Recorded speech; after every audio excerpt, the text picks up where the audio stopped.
And so we had just finished a tennis match, with the Australian Open coming up and everything. We just finished a high school tennis match against our rivals, Pace High School. And we were driving away from the tennis courts in Pace. Well, at the same time, they had a softball game going on. And, this was the time when your mom jokes were in. I mean, you still like to make them about my mother, of course. Of course. But, I've rolled down the bus window and I said, your mother. That's all I said. I screamed it, your mother. Because it was funny. We were teens. After the tennis match, well, our tennis coach, I won't name him, but anyway, he says, who just said that? And I said, proudly, I did. And he said, sit down and don't say that again. So I did, And then he held me after the service, not the service, the match, after we got back to the high school. Well, I could tell that he was going to discipline me and punish me like I'd been a bad boy. So I went and told my mother and father. I said, hey, just so you know, I yelled something funny out of the window at Pace High School. And they were like, what was it? And I said, I yelled your mother. And they're like, okay. And then I said, and coach is probably going to get on to me. So just in case he reaches out to y'all, just so y'all know. So kind of giving that backstory, confessing that to them. Well, for the rest of the month, which was the rest of our tennis season, he would just randomly at practice tell me, Beau, 25 burpees, 50 switch-ups, just randomly. I could be in the middle of a practice match, and he says it. I'm like, okay. And then the month later, he finally tells my parents, he says, yeah, your son, he messed up. He said your mother out of the bus window. And my parents were like, yeah, he told us about that about a month ago. And it was just a classic because that bled into the very next season. But then it became a joke. So, and I always did these burpees with great joy and excitement. I was kind of a twerp about it, but not in a disrespectful way. It was kind of an overly respectful way. That's just how I do things. Kill him with kindness is my motto. So that's the story of tennis. The Australian Open is coming up, so it's kind of fired me up. I love tennis so much. Shout out to Johnny Holguin and Kelly Holguin.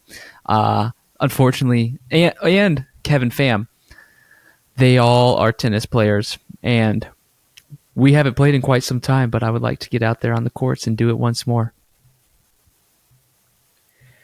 Well, yeah, I know Johnny personally. He's a great dude. I love Johnny.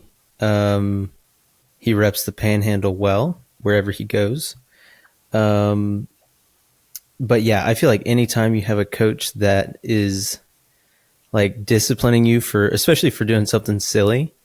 I never got in trouble for saying your mother on the baseball team because, quite frankly, there's a lot of other kids that said way worse things that didn't get in trouble. So I was, I don't want to toot my own horn. I was kind of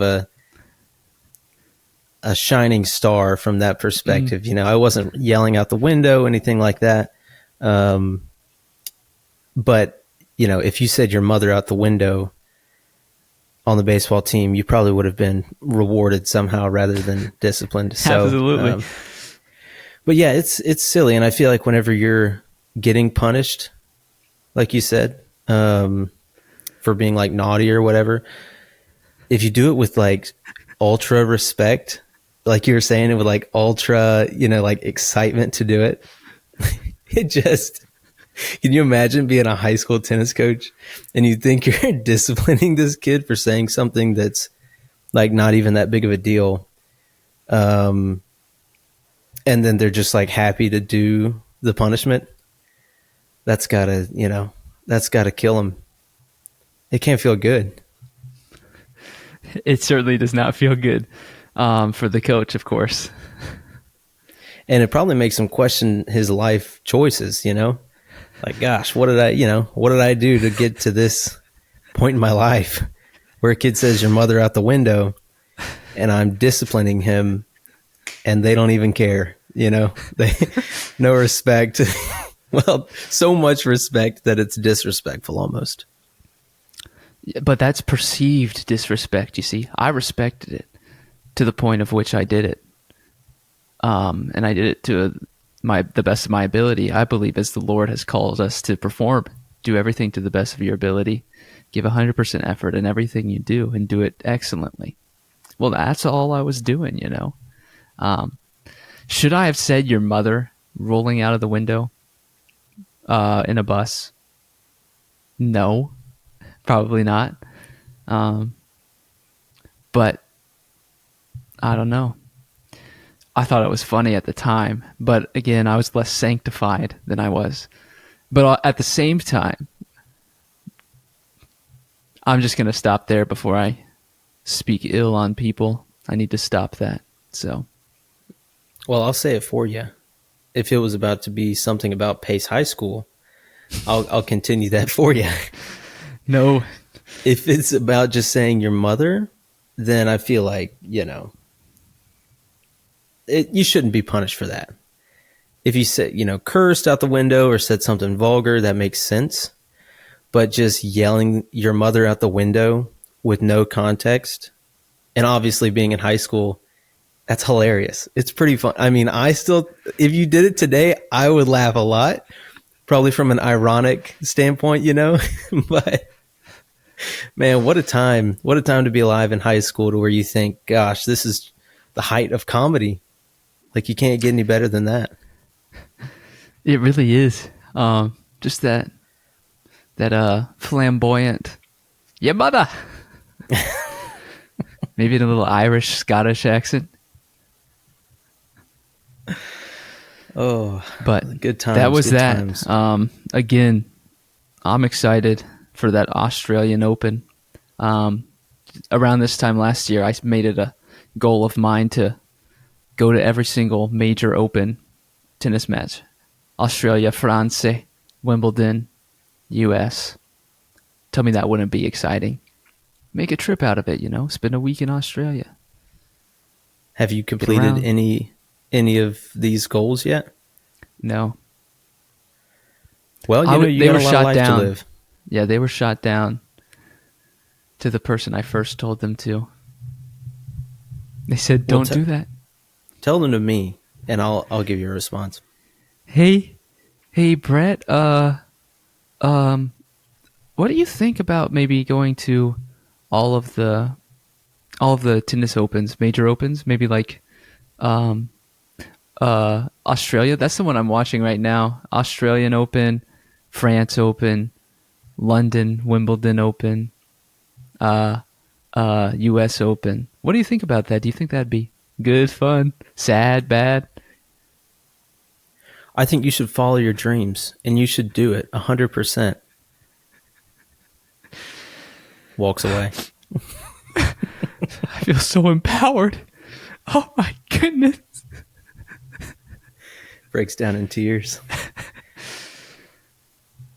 Yeah, that's going to be fun. Of course, I don't have the funds to accomplish that goal, so not yet. Maybe that's why my financial advisor shot it down whenever I first told them. But, you know, you only get to go once, maybe. It would be fun to go, and I feel like to do the same thing with golf would be a blast as well. Yeah. Do it all in 1 year, too. Have a year of travel. That would be insane. 2025 is the year of travel. That'd tough one would be the Masters, right? Because you can always. It's invite only, but you can get connections and then pay people off. You know. Yeah, true. And just to be transparent with our listeners, I have about $100 million to spend. So. And unlimited time off as well. Yeah. And lots of connections with folks that are high up at the Masters as well. I did the lottery this past year, and we're supposed to find out in, I don't know, maybe October of last year. It was like October, early October, you'll find out. And on the 1st of October, I was like, where's the email? Did I get it? Did I get it? Like 3 days later, it was, it was almost like a college letter when you don't get accepted. It's like, thank you so much for being interested in this. However, and as soon as I read the however, I just threw my phone across the room. Yeah. I actually received a rejection letter from Pensacola State College whenever I first applied. Really? Yeah, they said something like, "You're too handsome for this school," or something like that. So I just decided to move my talents elsewhere, Respect my decision. Oh, man. Yeah, I would love it. I would love to travel the world and attend all the major U.S., not all the major U.S., all the major tennis and golf championships. That'd be fun.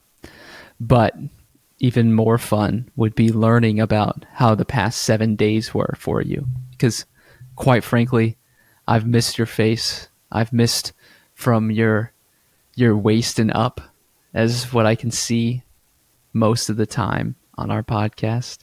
It's a great visual for our listening only audience.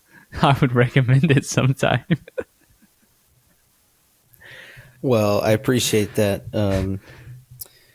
That savory description of my body. And my week was good. It was, it was honestly just kind of a normal week, Monday through Thursday. Friday, are you okay? Are you good? Yeah, I think so. Friday morning, we were supposed to in the building that we just pretty much completed. And by pretty much completed, I mean we left out a few structural details, but we're going to worry about that later. But they were doing a fire alarm test, a silent fire alarm test, because all the patients are sleeping inside, right? But they said, hey, we'd love some help. If you'll be there, we'll do a 5:30 fire alarm test. And, we'd love some help with it. And when you're working with facilities at the hospital, it's always great to give them a hand in any way that you can, because they can make your life a little easier or a little bit more difficult. So we're like, yeah, we'll show up early, no big deal. We get there. I got there like 5:15, and I'm talking with my superintendent out in the parking lot. And all of a sudden we see the fire alarm go off, and we go inside, and the guys are walking out. And they're like, yeah, all done. Looks good. I was like, what happened to 5:30? They started at like 5:15, 5:10. And so I got up really, really early, and we didn't even get to help with the fire alarm test. So I think they appreciated that we were there to help, but ultimately, I don't love that they started it earlier than they said they were going to. But it wasn't that big of a deal because we just started our day then, and it's nice because you can, you start working at 5:30. You don't start getting phone calls till 7:30. So you've got like 2 hours of your day right there of silence. You can put your head down and work. And then we had a meeting from 1 to 2, and we all dipped at 2 because we got there so early. So it was really, it turned out to be a good Friday, and I love leaving early, and I don't mind waking up early. So it worked out for everybody's benefit, I think. So, would you prefer that 5:30 to 2 p.m. every day? 100%. That sounds lovely to me. 100%. Now the tough part is I've been getting up at like 4:30, 4:40 to work out in the mornings. obviously, you know, getting to work at 5:30, I wouldn't be able to work out in the mornings unless I got up super duper early. But I went to the gym after I got back because guess what? It's 2:30 in the middle of the day. Nobody's in the gym, so it was a win-win all around. And then yesterday morning, our Sunday school group with Lakewood Ranch Baptist, we had all the guys get together at Der Dutchman, which is it's like an Amish buffet. There's a lot of Amish and Mennonite folks in this little section of Sarasota, and they love riding tricycles. It's a fun image. There's tricycles. They've got a basket in the back. They're decked out in all black, like dang John Wick. And they mix up some delicious buffet food. So we went in there and ate breakfast, and I want to say there was 15 or 16 guys. So it was a big group, but there was a lot of good conversations. So That's awesome. And then after that, something that I missed that I didn't talk about is your mother is in town. Your mother. She came in, I guess, Saturday morning because she was in Gainesville on Friday night, right? Yes. That's a yes. Yeah, Beau's nodding yes. Sorry, I forgot. Sometimes people just listen. But, well, Right. Now everybody's watching because they wanted to look at your Savory body. Wow. Our ratings are about to go way up after this episode. But we went to a new library that they opened up about a mile away from our apartment, and it's so nice, dude. There was people walking around, and they've kind of tailored it towards. I mean, it's a library. There's books everywhere. There's the Dewey Decimal System, and they geared it a lot towards like stay-at-home moms, which where we live, there's probably millions of stay-at-home moms. Like it seems like everybody is doing that who has kids. So they do like yoga on Fridays on the rooftop. It's like a 3-story library. It's brand new. It took them like 3 years to build. I was walking around. I was like, I don't know why this took 3 years, but whatever. Hey, price of lumber is insane.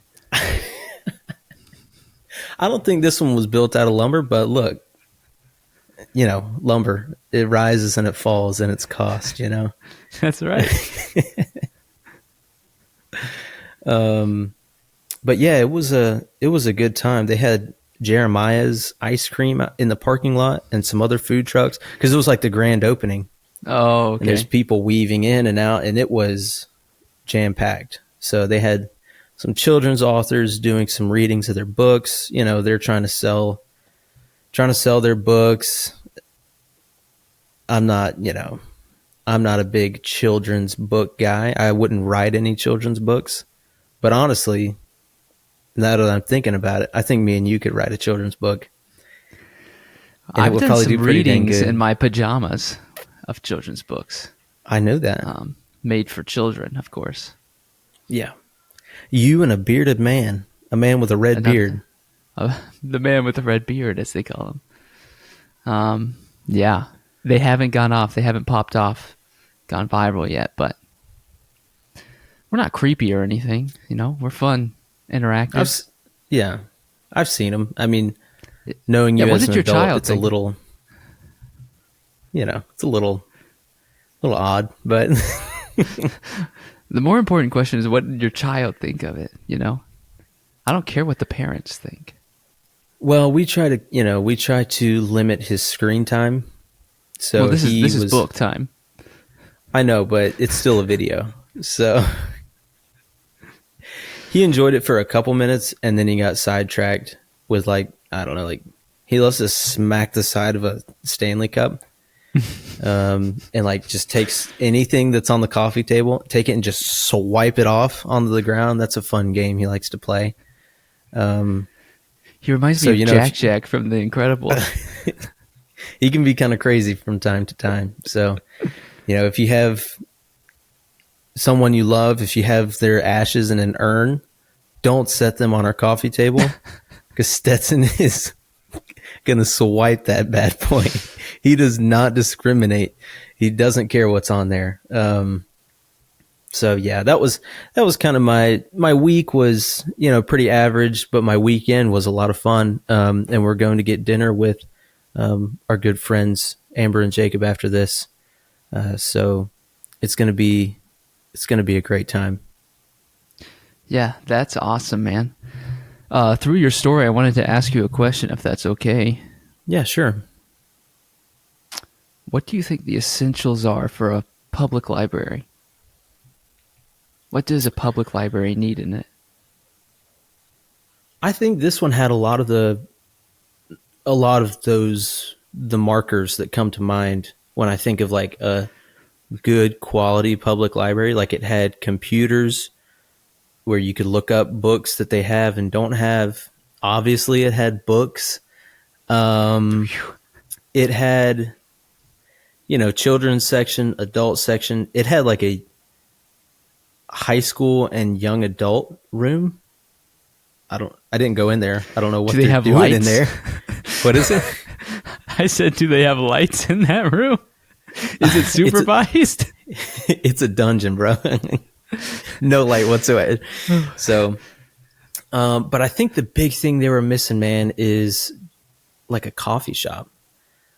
Because they had a big room where you could read, do work, study. It kind of reminded me of like Library West a little bit, like an elevated study space. If they had like a Starbucks, or better yet, like a local coffee shop in there, I think it would kill. But they don't have one. So let's start it. That's a QFC. strike. Yeah, QFC. And we could sell merch. Bubba wants what Bubba desires. That's right. Bubba desires an espresso. That's right. A dang doppio. But yeah, no, I think it had really a lot of the things you look for in a good public library, but just missing that one piece, that one, that espresso, right, sized hole, if you will. I'm with you. And that hole can be filled because espresso isn't that big. Yeah, no doubt. Well, how was your week? Well, my week was I've been on a trend of saying fine and dandy. That's fun. So I'll say something like this: my day has been 1, fine, and 2, dandy. Because fine and dandy has been used, but has it been separated into 2 different things? I'll use 2 words to describe my week: fine and dandy. You see what I'm saying here? But I wanted to provide more insight as to why it's been fine and dandy. Okay. All right. Monday, we returned to upward practice after our break from Christmas. Tuesday night life group kicked off for the winter session. We've of course we've moved locations from our friends Evan and Hallie to Lucas and Hadley's place. Both of them we are so grateful for hosting. It was excellent. None of those people listen to the podcast or probably know about the podcast. So if they ever hear this, shout out to the Tuesday Life group. Wednesday, we kicked off Deeper Life classes, which are basically topical buddy styles, Bible studies, not buddy styles, topical Bible studies. Here's the thing. I said buddy styles because I was just in a room filled with dresses for Night to Shine. And Night to Shine is prom for people with developmental difficulties. And their guests are the ones with developmental difficulties, and their dates are called buddies. Buddies, so, right. Buddy Styles is what came out of my mouth. No relation to Harry Styles. I was about to say, that'd be a sick rapper name. Hey, introducing Buddy Styles. Yeah, I like it. I like that. Anyway, that Deeper Life class, that topical Bible study, was on angels, demons, and the unseen realm. It was fascinating. We only made it through the first page of a 4-page outline. So we'll be returning to that lesson this Wednesday. If you're in the Gainesville area or Sarasota area and are willing to drive, I would highly recommend. It's a lot of fun. Thursday, I went to go play pickleball. Get this. I spent 90 minutes on that court at Northside Park in Gainesville, Florida, and played one game of pickleball. And the game didn't last for 90 minutes. The game lasted for probably 10, if that tells you anything about the busyness of that court. But ultimately, it's not the play. I found myself having to check my heart and mind and saying, why am I out here? It's not necessarily to go play pickleball. I need to be intentional with the people that I'm here with, meet new people. The Lord has you standing around for a reason, so make use of it. I sometimes fail to do that. So I think that was a good reminder. Friday morning, I wake up 7 a.m., head to the church where I meet Joseph Dorsey. We've previously talked about him working together on a song. Well, we are now working together on another song that'll be releasing March 1st, and it will involve Ball and Brett and special guest Buddy Styles. special guest Buddy Styles. Yes. Oh, that's perfect. Buddy Styles. Buddy Styles, you know who you are.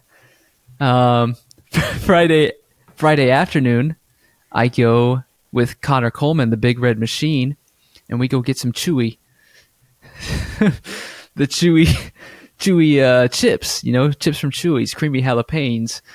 I also got the chicken tortilla soup from Chewy's, and it was delicious. And I did that because I knew what was coming on the other end. Well, let me finish that thought before you assume things. My mother was driving into town Friday, and we were going to Mexican foods at Las Margaritas. And if we know anything, Las Margaritas is Spanish for the margaritas. And of course, the chicken Jalisco, double rice, no beans, all-time classic, chips, salsa, etc., etc. That's life. So that was excellent. Saturday, as I mentioned on Monday, upward practice return. Well, what does Saturday mean? That means upward basketball returns. And we've talked about this multiple times now, that our team is one of beauty, one of grace, one of beauty, and one of grace. And we continue to just go out there and dominate. I'll be honest, the first half of our game, we weren't playing like we wanted to be there. We were playing like the Texas Longhorns football team played against the Washington Huskies. But boy, oh boy, a halftime speech was delivered, and it was delivered successfully. And what did our team do? They went back out there. They were motivated. They were inspired, and they worked their hardest. They hustled 100%. Really, I'm looking for two things: 100% of energy and effort, all in order to glorify the Lord. That's what the Lord calls us to do things with excellence. They did that, and it was exciting. And we played the other undefeated team. Of course, we don't keep score, but the undefeated was in air quotes. So then, guys, I'm almost done. Upward basket. Oh, I just said upward basketball. My apologies. UF basketball. They played Arkansas the other day, Saturday, and I went with Dave Chauncey and Ricky Solar, and it was just a wonderful time. And they won. That was excellent. And then church Sunday. Now we're here, and it's a party. So a good week, great week even. A fine week and a dandy week, as they say. You've really gone through a roller coaster this week, it seems like, You go from pickleball to the Mexican restaurant to upward to, Exactech Arena with Ricky and Dave. I envy your week, man. It looks like a really good time. I love Mexican food. I'm not good at pickleball, but it's fun to be out there with everybody. And I love watching, UF athletics. So sounds like you had a blast, or at least I Well, hope you did. if it makes you feel any better, I was at a lot of those events saying, I wish Brett were here. Oh, But you weren't able to make it, you know? look, I didn't get the invite, frankly. Specifically at the Angels, Demons, and the Unseen World, I said, oh, Brett could ask about aliens and Sasquatch. That's true. I wouldn't want to derail your life group, but I mean, This was Deeper Life. How dare you get the two confused? oh, sorry. I wouldn't want to derail your deeper life with questions about, celebrities going to islands and drinking babies' blood for adrenochrome or anything like that. So, do y'all discuss in that deeper life? Is there any reference to the screw tape letters? Because I feel like that's kind of a classic literature to the unseen, the spiritual warfare that's going on. Yeah, that's a good question. We may. A lot of talk about Revelation for sure. But again, last Wednesday was the first Wednesday of the class, and we only made it through one page of the outline, which was, there were a lot of questions. Got a little off topic. We talked about the Holy Spirit, though the Holy Spirit's important, absolutely, and critical in our lives. It's just we didn't talk. We talked more about the Holy Spirit than we did about angels, demons, and the unseen realm. Just based on the questions that were asked. Yeah, But that makes sense. it's going to be great, and it already is great. So I'm excited about it. You'll have to provide us an update next week to see if y'all are able to stay on track. True. That can become one of the segments is what angels have you seen this week? Oh, man. Well, have you seen anything in the sports world that's caught your eye? Nothing too crazy. I feel like just, the playoffs are obviously, the NFL playoffs are upon us. The Bills, I saw some videos from Buffalo, and it looks like Antarctica. So I think they're postponing that game, sadly, because I, for one, love to watch football when there's like a foot of snow on the ground and they have to plow. I don't know if it's plow or, shovel like the end zone lines and everything like that. That's just fun to watch. I wouldn't want to play in it or be there. But that's always fun to watch. So I'm kind of sad they postponed that one. But I was wanting to watch the Chiefs game last night where they, beat the Dolphins, but it's on Peacock. And, no one seemed to know that until about an hour before the game started. Everyone's checking their, not catalog, I guess the guide. And they're like, yo, where's the Chiefs game? Because this Texans game is a blowout. What time's the Chiefs game start? And you look online and it says, well, you're going to have to pay for Peacock if you want to watch the NFL football. So guess what I didn't watch? The Dolphins and the Chiefs. So, but I think it's kind of funny because obviously all the Swifties are watching football now, or at least the Chiefs, so they can get a glimpse of Taylor Swift. And they're making them pay for a Peacock subscription just so they can get a glimpse of Taylor Swift, which is genius on, I think it's NBC and Peacock. Genius on their part. Absolute insanity on the part of the people that, are paying that kind of money. Yeah, they fall into the trap. I'm not going to fall into the trap. I'm too wise. And frankly, I don't care about the Dolphins or the Chiefs that much, especially not to throw away my hard-earned, greenbacks, dineros, so to speak. So what do you think about that? Would you have bought us? Well, I don't know if you did watch the game or not, but would you have bought a subscription just to watch that game? To answer your question, would I have bought a subscription just to watch the game? The answer is no. unless I could cancel that subscription if they did a free trial of sorts. True. Well, do you have a subscription to Peacock? No, I don't. Okay. I was about to say, because if you did and you didn't send me the login info, that'd be a different story.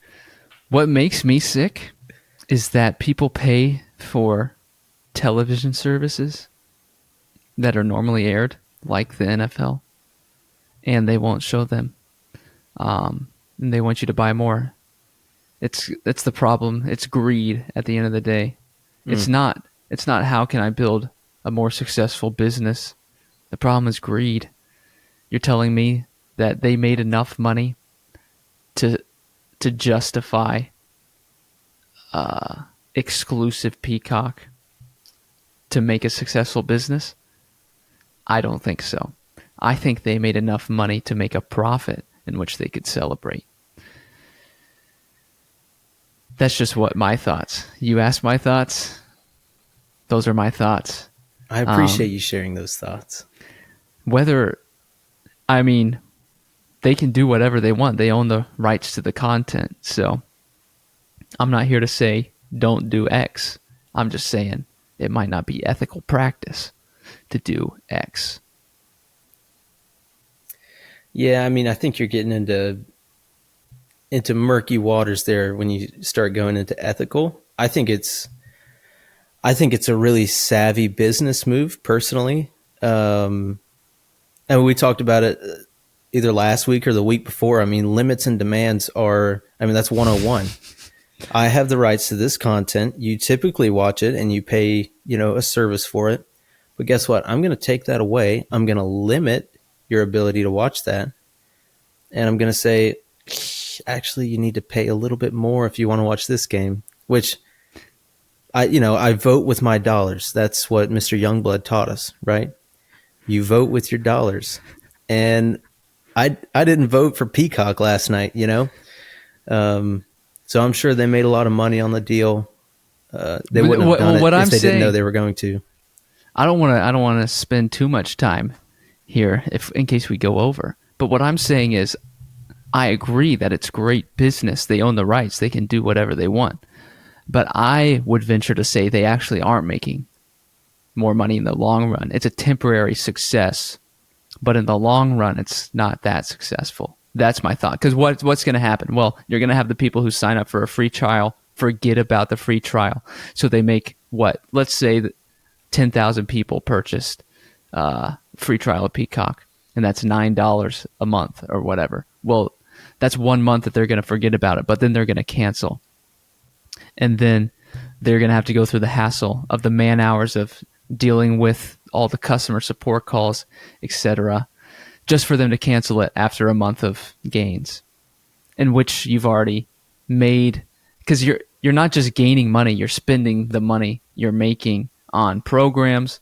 To be able to do that exclusive thing, you have to spend money. So my point is, I think it's an excellent point about limits and demands, as they say, but I actually would venture to say they aren't going to make as much money in the long run.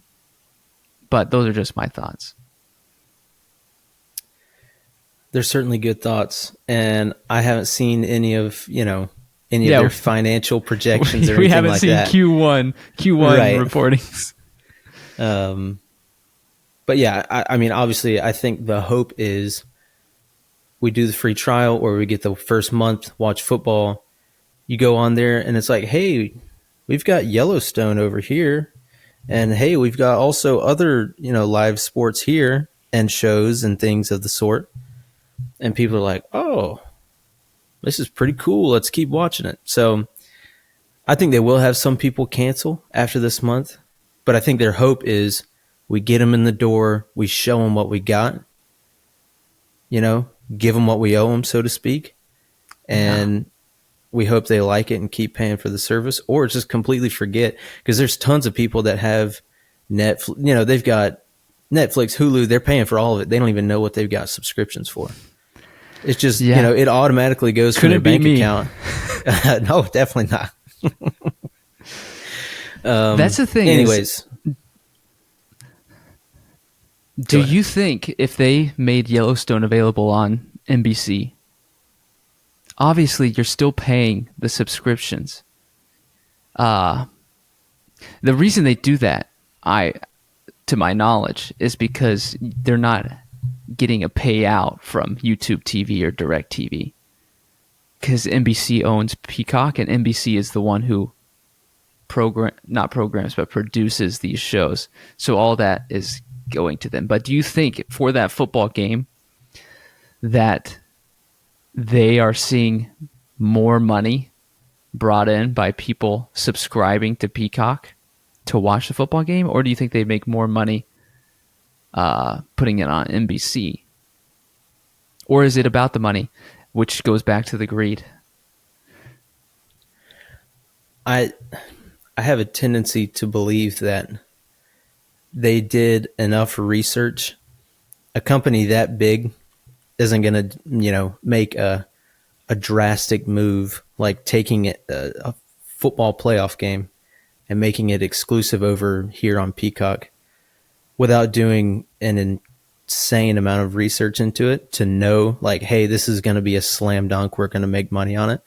That's just my belief. I know companies lose money all the time. So I'm not really sure, but I'm pretty confident they made a lot of money last night, if that's, the point of your question. Oh, yeah. I was just asking what you think about the money side. It's interesting, Perhaps I'm concerned that this move they're trying to turn everything into, you have to have Peacock to watch games. You have to have Peacock to watch Sunday Night Football, which is what NBC is. Right. Which is probably what's going to happen. Yeah, you see it with Thursday Night Football going to Amazon Prime. They're gonna end up divvying all of it up and making it to where you have to have 5 different streaming services to watch these games. And that is when I put on my eye patch and get out my dang hook for a hand and I say, "Arg," and I pull up a dang piracy site and I say, "I'm not going to pay for 5 different subscriptions.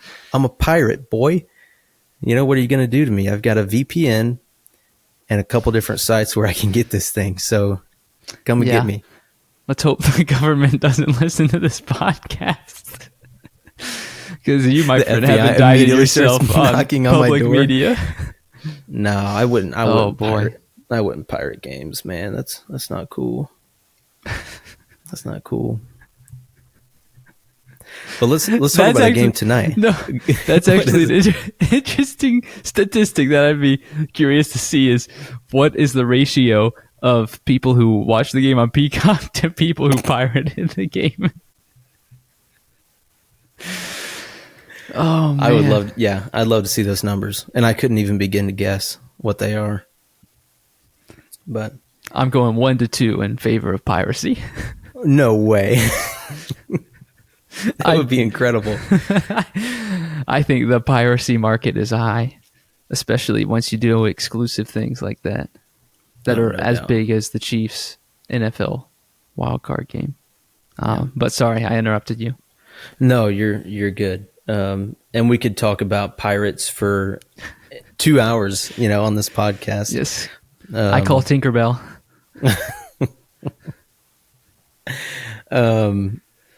But I wanted to obviously get your thoughts on the game tonight, the quite frankly bowl, Packers v Cowboys, and I was hoping I could get a little score prediction out of you if you've thought about it at all. Do we know what the over and under is? I don't, sadly. Nor do I know the spread. Actually, I take that back. I think the Cowboys are favored by 7.5. I did see that. I'm going to check what the over and under is, but while I do that, I have little faith in the Cowboys to perform. I know they're playing at home, but it's always the Packers. They always lose to the Packers. I don't know if that was an Aaron Rodgers thing. I don't know if it's a Mike McCarthy thing, but Jordan Love is also one of the highest producing quarterbacks at the time in the NFL. The over-under is 52, which means that's a 25-27 score. The Cowboys win. That would be 52 minus whatever. I can't do the math that fast. What would over 7 be? Cowboys would have to win by at least 7 and still equal 52 as the total. That's what I'm saying. That'd be what, 23?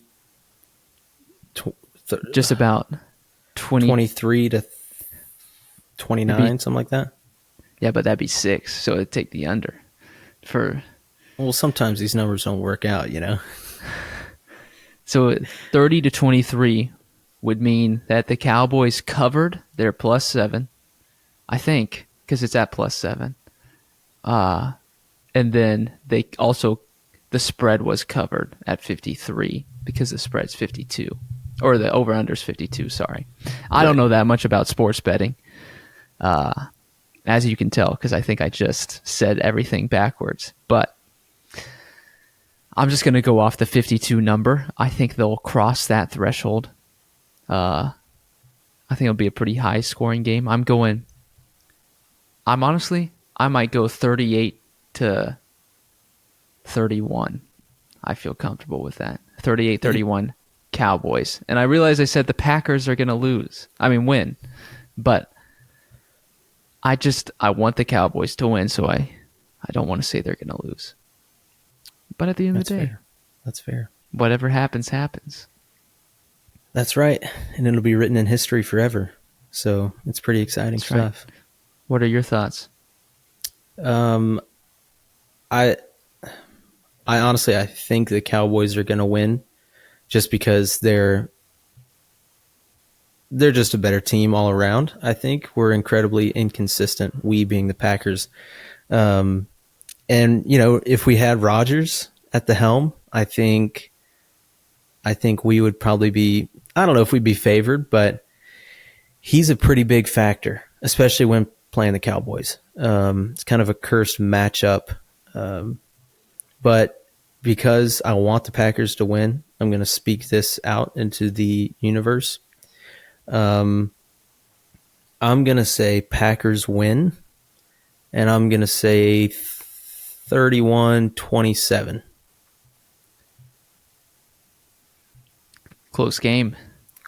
I think it's going to be close. And look, I went with Oklahoma against Texas, and that was their only loss other than Washington. And I was about 2 points off from that score prediction. So I'm really hoping that I'm right again, but I just don't have a ton of faith that the Packers can win it. But I'm going to be pulling for them. Well, it sounds like we're in the same boat. We're saying that our teams, the teams we root for, are going to win, but we also have zero faith that they're going to win. So right. That's the beautiful dichotomy of man. Actually, I don't even know what that means. I just thought it would sound brilliant. If you'd have left it there, that would have been, that'd be dishonest, I don't know what it means, though, but I think it would have been, It would have been really cool. Yeah. Well, strike one, we missed an opportunity to be very cool. That's right. Well, let me ask you this. Have you seen a lot of coaching news coming throughout this past week? Both Saban and Belichick said bye-bye to their teams. Yeah, I think within 24 or 48 hours of each other. And these are really for the past 2 decades, just some of the most iconic and successful coaches on both levels of football. So it's kind of crazy. I'm excited that Saban's gone. I'm kind of hoping that Alabama can slide back into the, mediocrity that they were between Bear Bryant and Nick Saban. But, who knows? They've got Washington's coach now. Saban's going to be, he's got an office in the facility even after he retires. So really, I don't think they're going to lose a step. They might lose a little bit of a step, but I think they're going to continue on the path that they've been on. Maybe not quite as elite, but I could certainly, with a 12-team playoff, I think they'll be in the top 12 pretty consistently. So I'm hoping they're not, but I'd rather than Georgia, frankly. So that's my thoughts. And Belichick, obviously after Brady left, he kind of slid a little bit. But when you get a duo like that for so long, I think it's tough when you get a new quarterback that comes in. He doesn't know maybe the system quite as well. You're a little more unsure. And so I think that's kind of led to a lot of Belichick's struggles lately has been, hey, this quarterback maybe is not that great, doesn't maybe understand the system all too well, whereas Tom Brady's like, he knows what the play call is going to be before Belichick even calls it in, that type thing, because they're just together for so long. So it'll be interesting because I think he's still wanting to coach. He's not retiring as far as I know. So it'll be interesting to see if he gets, snapped up anywhere. Yeah. They're both great. But definitely the end of a proverbial era, if you will. Yeah, no doubt. No doubt. Well, I was searching, and I was thinking, what is something we could use to spice this podcast up? Because, quite frankly, our listeners, we don't want you to become content. We don't want you to become not content. We don't want you to become dissatisfied in our lack of diversity. So we wanted to diversify this podcast and throw out some scenarios weekly, maybe monthly, to kind of see what kind of people we are, learn a little bit more of us as much as you can virtually, learn about our tendencies, what we desire, the kinds of things that we would respond to and react to, just a little bit about our personalities so you can know more about how we operate, because at the end of the day, knowing how we operate is second chair to knowing how you operate. But I just wanted to throw this out here, and if you feel, our listener, led to share what you would think about this and what your answer would be to this question, I would encourage you to respond on our social medias, on our Spotify's. You can't do it on Apple, but you get the point. TikTok, Instagram, Facebook, etc. So, Brett, I'm just going to ask you, would you be willing to have your left middle finger surgically removed if it meant you'd never get sick again? These questions are always so tough, and I always have so many questions to clarify. First question is surgically removing my finger. Does that mean I'm like put under, anesthesia or whatever, under whatever it is that they put you under? There's two ways to think about this. There's a legend of the football player who goes into the locker room, has a dislocated finger, broken finger. They can't fix it, so they just chop it off because he wanted to play the rest of the day. He did not go under. But was that surgically removed? Maybe not. There's also the other way that says any amount of money you can afford. So if you can afford anesthesia, absolutely. Okay, interesting. All right, well, I've got Florida Blue as my insurance. I don't know what they would cover as far as surgically, an elective surgery to take away my middle finger. Do you mind sharing your group ID number and your medical history with us? Sure.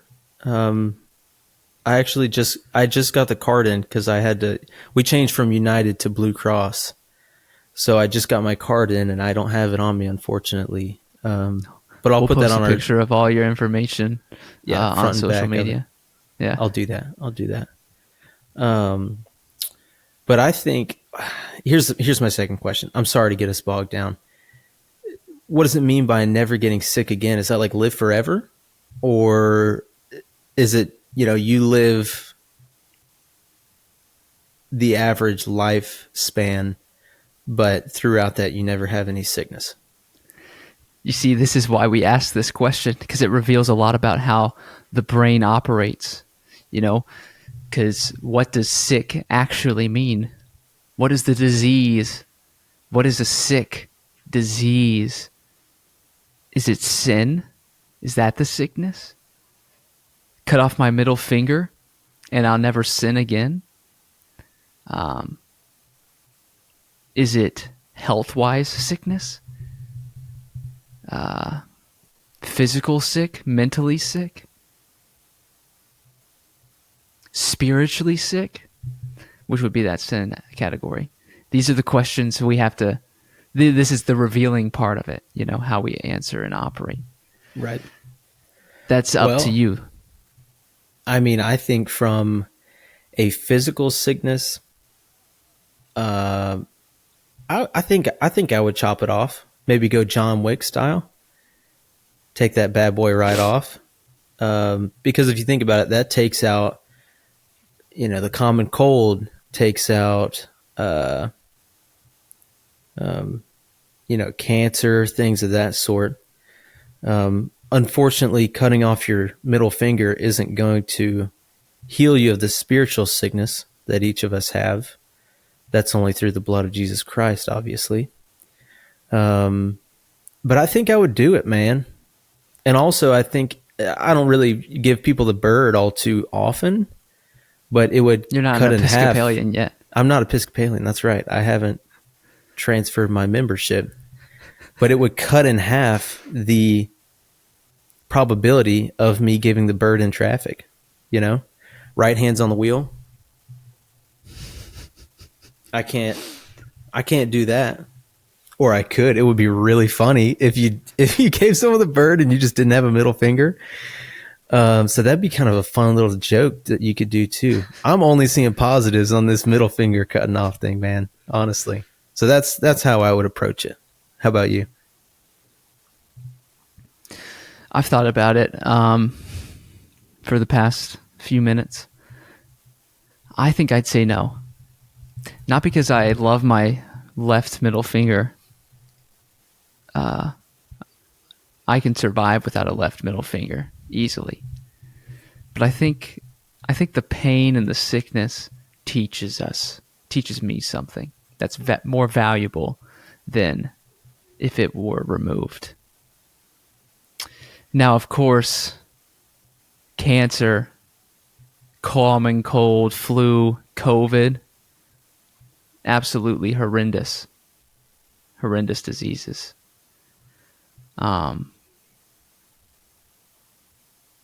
So I don't know, but I think I respond to that's a trial that the Lord would want me to face, and I say that also knowing that if I chose to cut off my left finger surgically, obviously I'm having trouble with words with the bubble studies and the surgically removed left finger, but you know what I'm saying.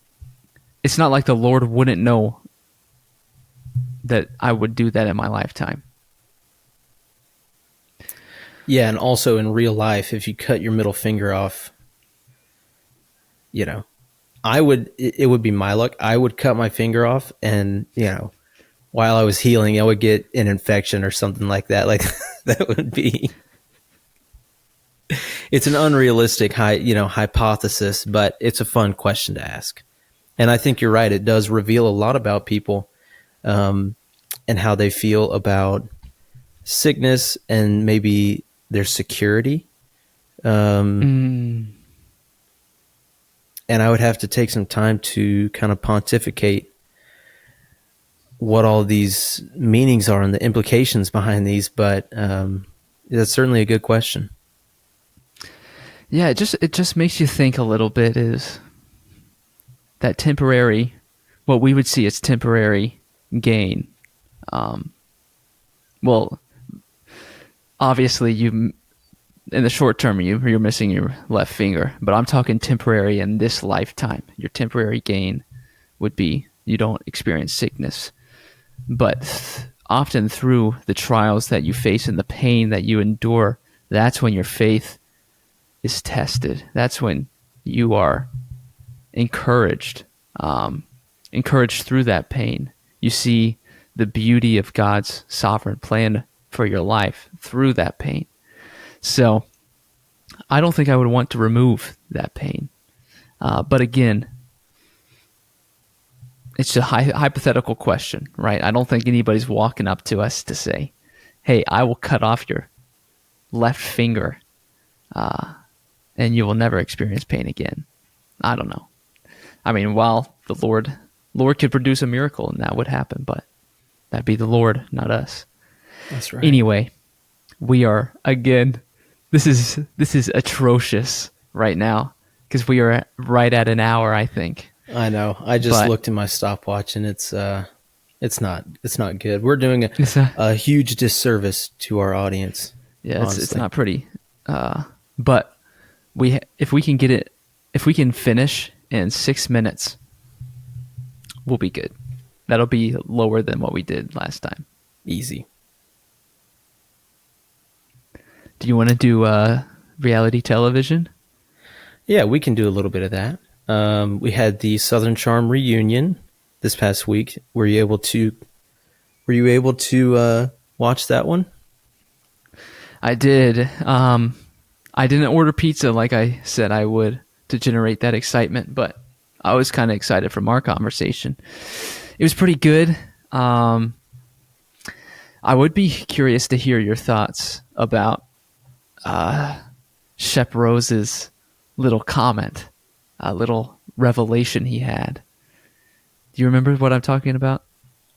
Kind of his little monologue that he said he was going to give. He wanted to share. Yeah. Right. Yeah. I think it came from a good place, but I think ultimately it wasn't quite what we thought it was going to be, if that makes sense. Because he's saying, I'm realizing that my drinking is out of control. At BravoCon, I was blacked out, this, that, and the other. And he, kind of rambles, and Andy stops him. He's like, does this mean you're going into rehab? Are you stopping drinking? And he says, no, I'm just drinking beer now. That's, and everyone kind of chuckled at it and was like, you can still do all those things by drinking beer. It's not really, I think everyone was expecting, you're either going to leave the show, you're going to go to rehab, or you're going to just stop drinking altogether. And he didn't really show any signs that was the case. But I think he had a bit of a revelation that, look, if I wasn't on the show, I'd probably be married to Taylor. And he kind of looked around the room at, Craig owns a business and so does Austin and all these other people. He's like, I don't really have like a thing. And I think in that moment, he was putting a lot of his self-worth in either a business or, what these people contribute to the world, because he feels like he doesn't really contribute anything. And I think on a surface level, you could say, yeah, you don't contribute anything to the world, but I don't think that's true. So there was a lot of different angles of that discussion. It was sad. I'll say that. I felt bad for him because, you never want to come to the realization that, hey, this is out of control and it's essentially ruining my life type thing. But I'm glad that he did come to that realization. Yeah, absolutely. And I'll be honest, I was in the camp. I thought it was very, for our listeners who don't watch, it was very hyped up. Like, hey guys, I really need to share something with you. So I was in the camp of, is he leaving the show kind of thing? And then it goes on and he says, I'm just drinking beer. And then his friends are like, oh, I thought, that's it? That's all you're doing? Right. And my immediate reaction was I was agreeing with his friends. I was like, that's all it is. But the more I began to ponder and, as you say, pontificate, I like that word, upon it, that's what we should celebrate that. Because name a time when you've successfully cut out something you're addicted to by saying, I'm going to stop all of it and I'm done with it.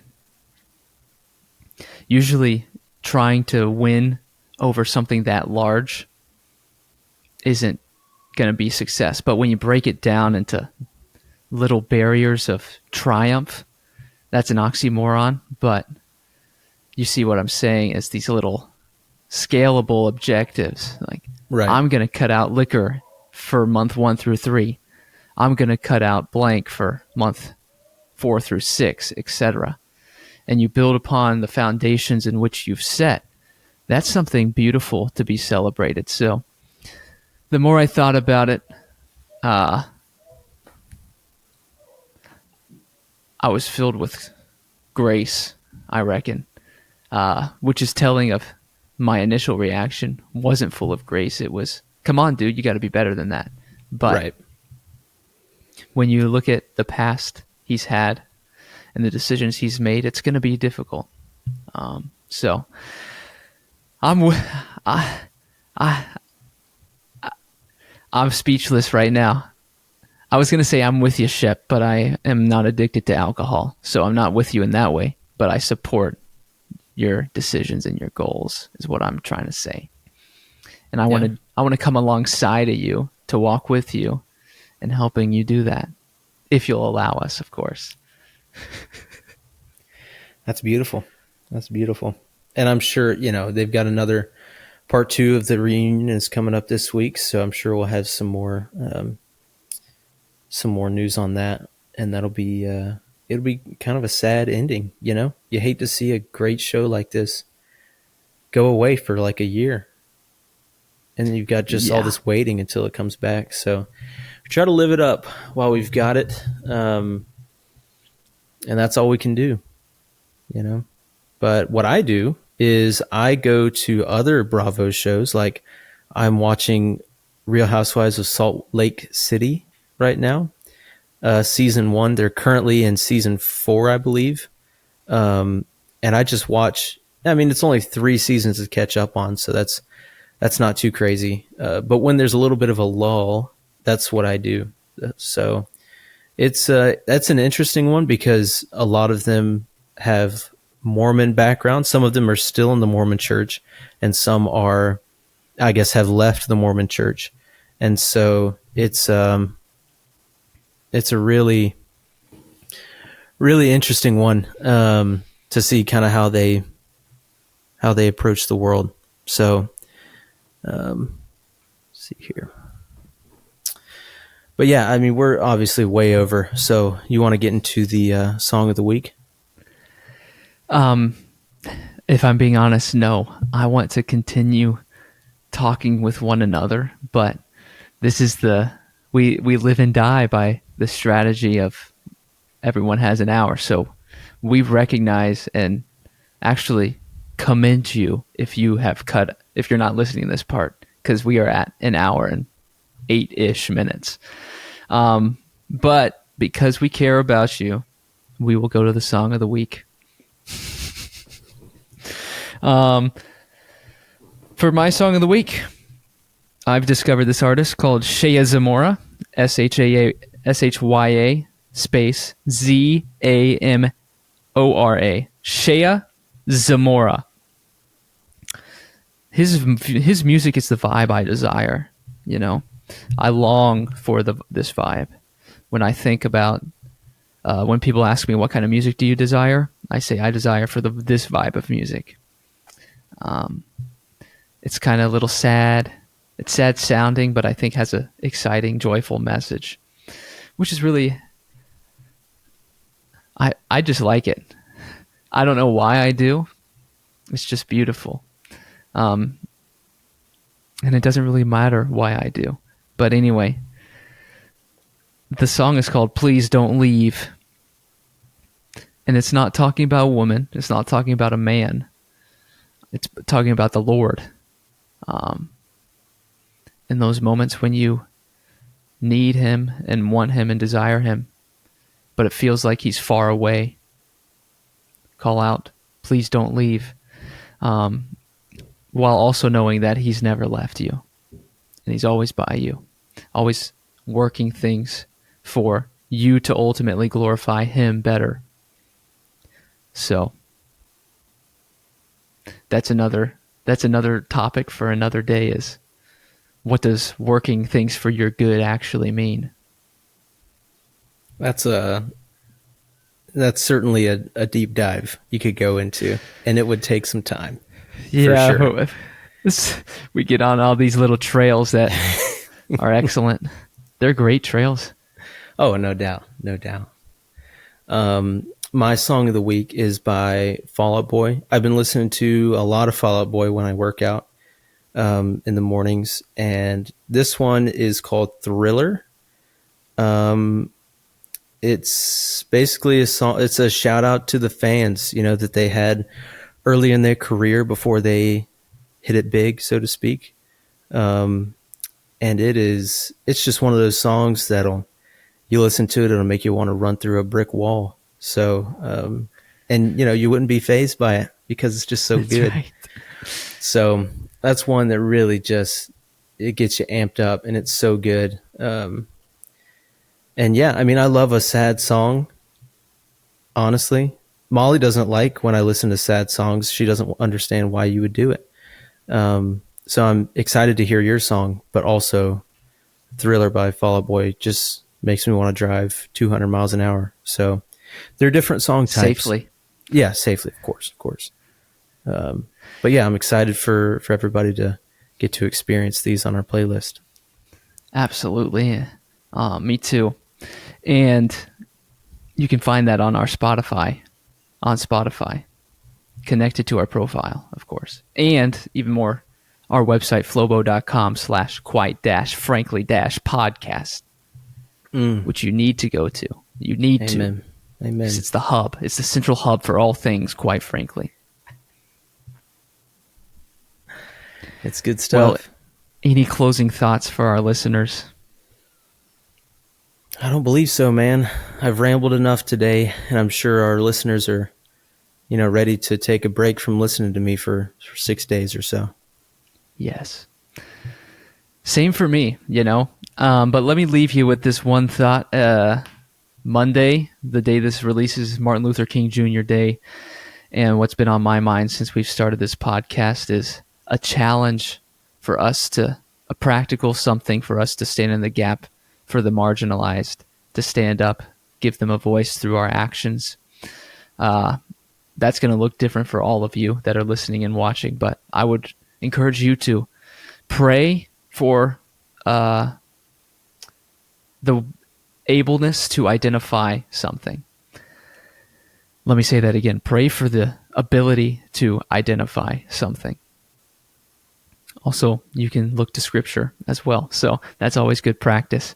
But like always, especially always for the past 4 weeks, we've gone over time. But that doesn't take away from us loving you deeply and generously. And we're going to see you in 7 days.